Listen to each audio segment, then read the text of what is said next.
नमस्कार। गुम्दी गाउँको न्यानो माया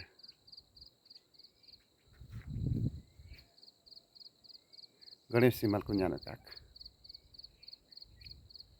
चारैतिर डाँडै डाँडाले भरेको हराभरा पहाडी गाउँ। आजदेखि हल्का चिसो बढेको छ। गणेश हिमालको चिसो हावा आकर्षण भएको छ। कोतोको भालाहरू झुम्दैछ। बेसीतिर कुहिरोले ढाक्दैछ।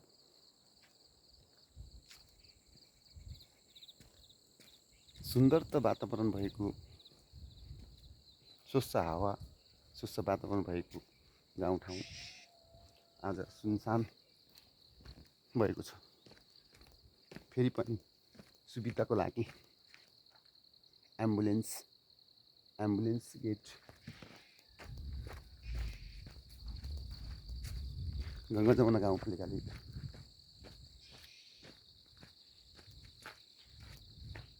जनताहरूको लागि यी सुविधा होस् भनेर उपलब्ध गराएको एम्बुलेन्स। त्यसै गरी गुम्दी गाउँको रमणीय गुरुङ गाउँको होमस्टेको गेट, बस्ती बाक्लो छ, मान्छे कम छ। फेरि पनि मान्छे कम भए पनि फुलै फुलले सजाएको यो गाउँ, यो ठाउँ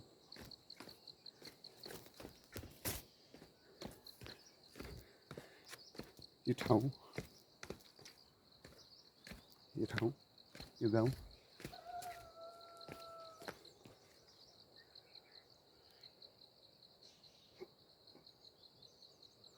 पहेँलै फुलले सजाइदिएको ठाउँहरू यति लोभ लाग्दो छ। हेर्नुहोस्, यो कुन ठाउँ भन्नु होला?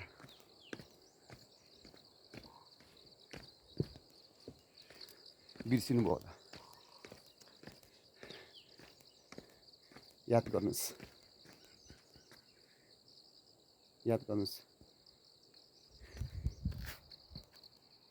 त्यही वनपाखाबाट हामी घाँस दाउरा गरेर हिँड्ने बाटो हो यो। अहिले यसरी फुलले सजाएर यसरी विकसित भएर पहेँलपुर फुलले सजाएको ठाउँ थियो, गाउँ छ। लाग्छ माया गाउँठाउँको। तर पनि आज बस्ती, यहाँको मान्छेहरू कम हुन गइरहेको छ। एकचोटि सम्झेर हेर्नुहोस् र फर्केर हेर्नुहोस् यो गाउँको अवस्था अहिले कस्तो भएको छ। कुन ठाउँ भन्नु? गाजले चौतारा। हामी घाँस दाउरा गरेर आएर इसी चौतारामा थकाइ मार्ने गर्दथ्यो र इसी चौतारा मनोरञ्जन भएर यही लाखुरीको रूपमा चलेर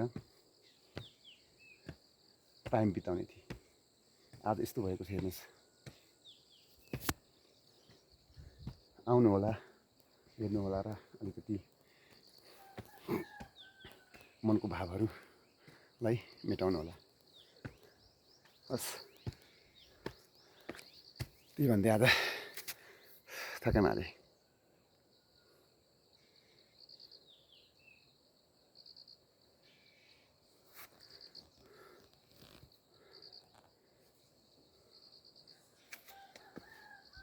हस् त, धन्यवाद।